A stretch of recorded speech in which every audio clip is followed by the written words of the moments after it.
Let's talk about 5 things that a pill cannot give you to improve your mental health. But first, let's do proper introductions. My name is Crystal Turner. I am a psychiatric nurse practitioner who has gone holistic because I know to be whole is to be healed. And today is really the fundamentals of me really talking about a holistic way of approaching our mental health, because in so many ways we can be living and not giving attention to these areas that a pill just can't remedy and just can't fix. I work in psychiatry, so I prescribe medications and pills often. And when I'm doing that, there can be some benefits that people get from a pill, but there are some things that people just never can gain from taking medicine, because there's this other part of us. It's the doing that we apply to our life, or areas of our life that we can be more intentional about, that can really be the building blocks for having strong mental health. And the thing is, in our society, many societies, we're not taught about these things to really support our well-being. So we're going to start with really one of the fundamental ways to really impact how you're feeling in your mental health, how you feel emotionally, and that is through nutrition. Nutrition it's fundamental to our well-being, because we're not just eating simply for enjoyment.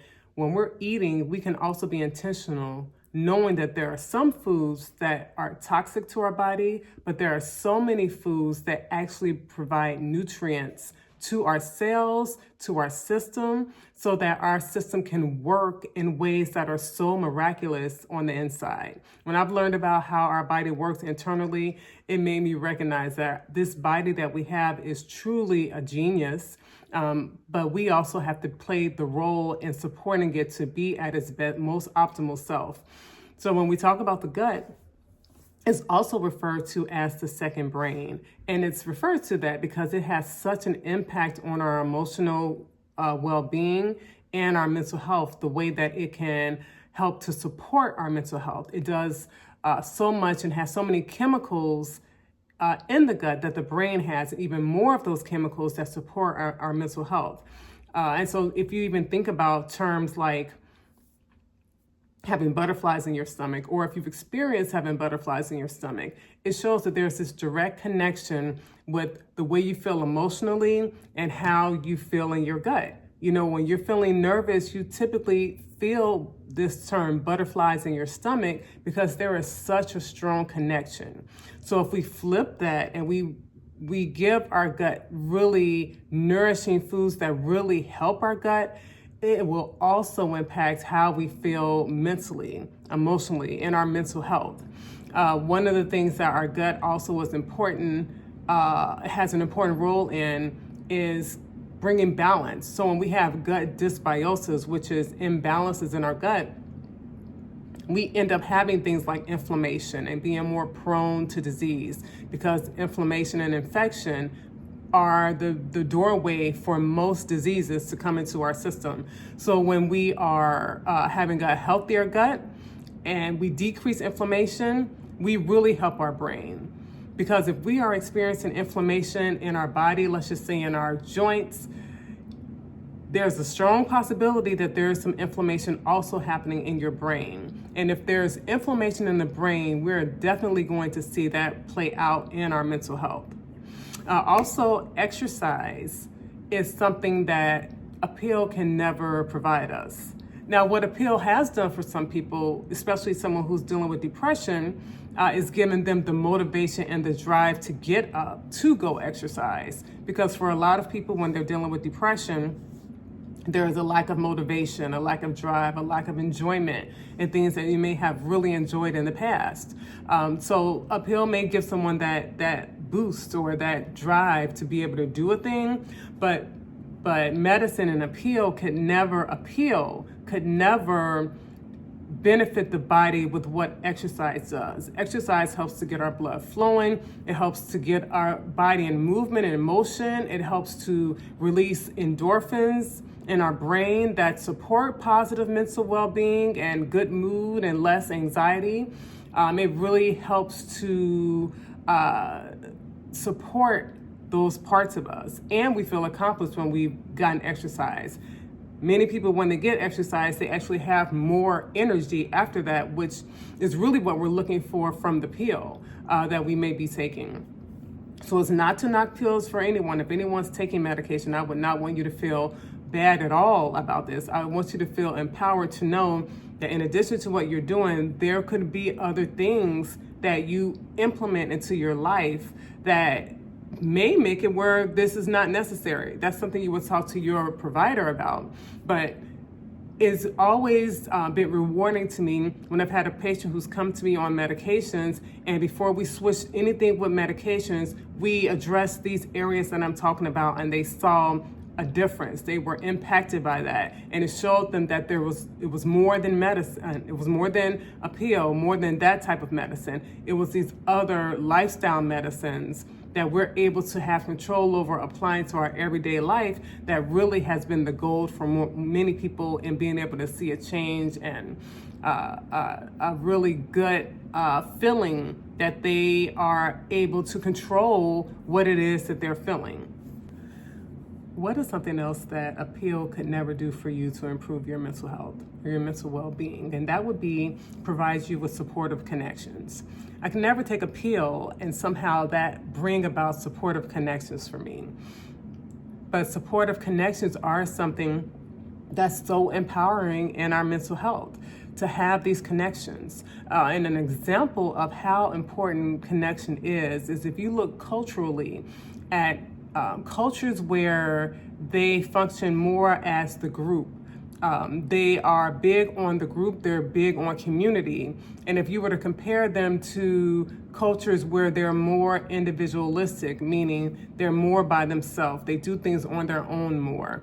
There's a large gap in between suicide rates with people who come from cultures that are more individualistic and people who are part of cultures where there's a group culture or a group thought in how they approach life. And that's because there's connection there, and connection equals support. It literally equals being able to lean your head on someone else's shoulder at times. It really, makes it where you're not alone, and you have someone who you can talk to, you can get things off your chest. Or even if you don't, someone's there with you. But that connection is very important. And it's really interesting because there is this part of us that we know is important to have some time to yourself. And there's this part that's important to have time with others. So it's this balance.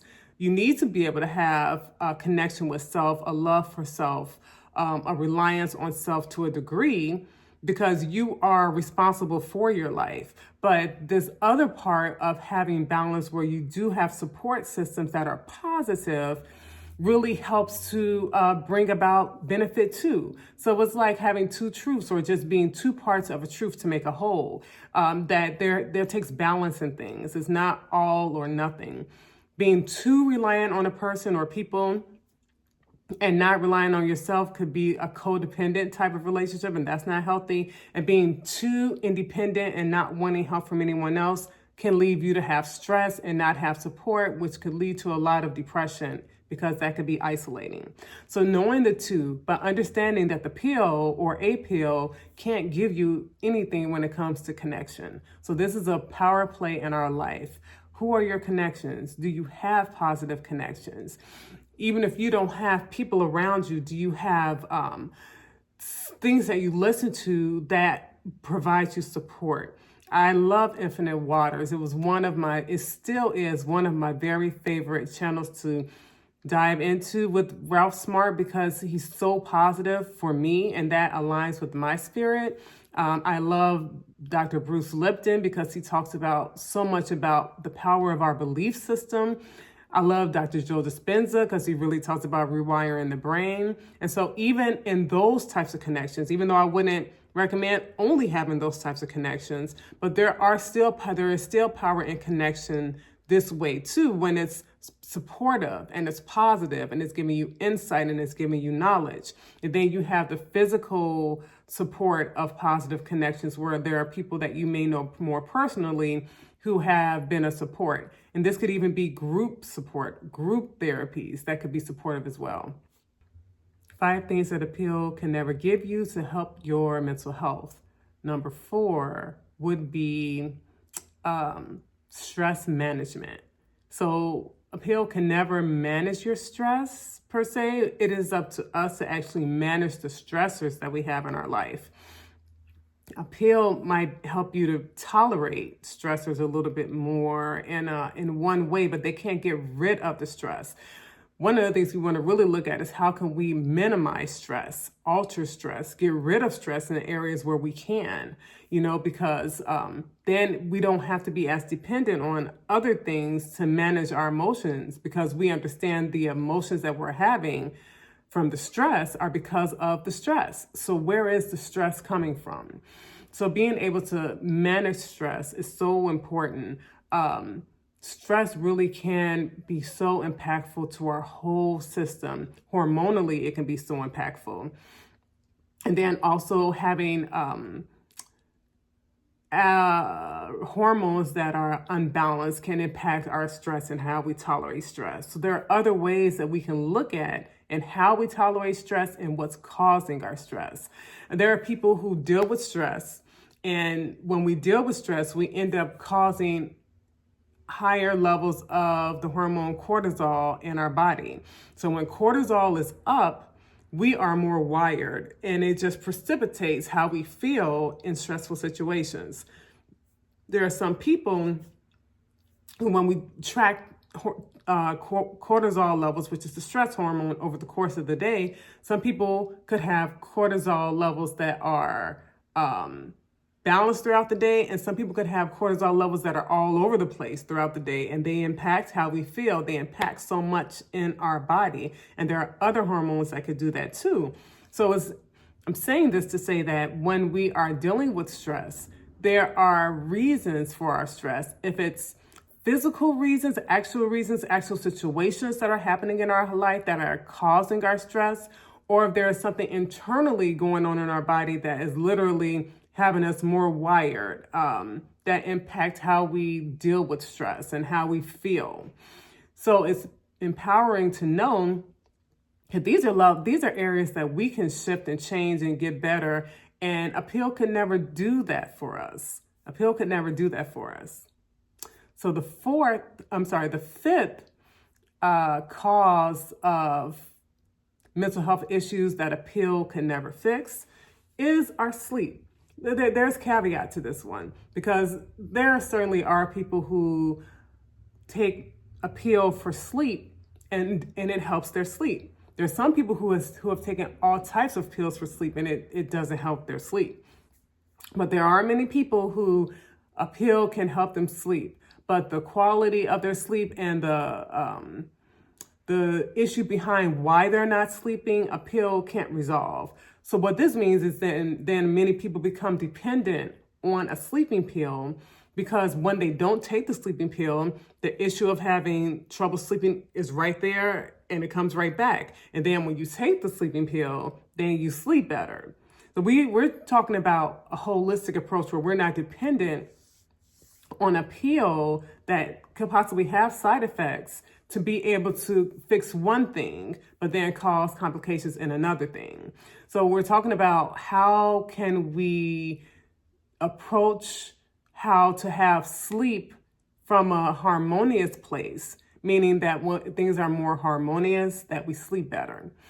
So an example of this, when I spoke a moment ago about stress levels, and when we're stressed, we have an increase of the stress hormone cortisol. Cortisol is something that, has a certain level throughout the course of our day, all day. There are some people who they have normal cortisol levels. They're low, or they rise in the face of a challenge or a stressor or a threat where we need the cortisol to be up. But once that threat is gone, then the cortisol goes down. But there are people who are living day to day in a perpetual state of stress, which means this cortisol level is higher than it needs to be, which impacts how we feel. And so there are some people who their cortisol level could be somewhat even throughout the day, and then at night it spikes up, which means they're wired at night, and now they can't sleep at night because their cortisol levels are up. Typically, our cortisol levels should be a certain level throughout the day, and when it's time to sleep, it should be going down, which facilitates us being able to rest and sleep. But when someone's body is off balance, the cortisol levels can shoot up in the evening. That causes issues with sleep. And while for some people taking a pill might help, we want to talk about why the cortisol levels are spiking in the first place. What is the stress that is causing the cortisol to go up, to cause these issues that would then make you dependent on a sleeping pill that can, be something that you don't want to be dependent on. I have a patient who he doesn't want to take a sleeping pill. He has trouble sleeping, but he and his wife are about to have a baby in the next week, and he wants to be able to wake up if the baby is crying, to be able to support his wife. And he knows that if he's taking a sleeping pill, it's a high chance that he's going to sleep through a lot that's going on around him. And he wants to be able to have agency over his body, to be able to get up and do the things, but also have agency over his body where he can naturally fall asleep. So these are things to really think about. These are powerful ways that we can really be a part of our mental health. Things that we don't think about, that we're not told about, that we can alter, that we can explore and adjust to be able to see how it shows up different in our mental well-being. So in the comment section, let me know if you want more of this by putting more in the comment section, and I will make sure to bring more videos like this. Please do not forget to like this video and subscribe to this channel. Share with someone who you think could benefit. And I will be back to see you next week for another topic to help support holistic healing. Take care.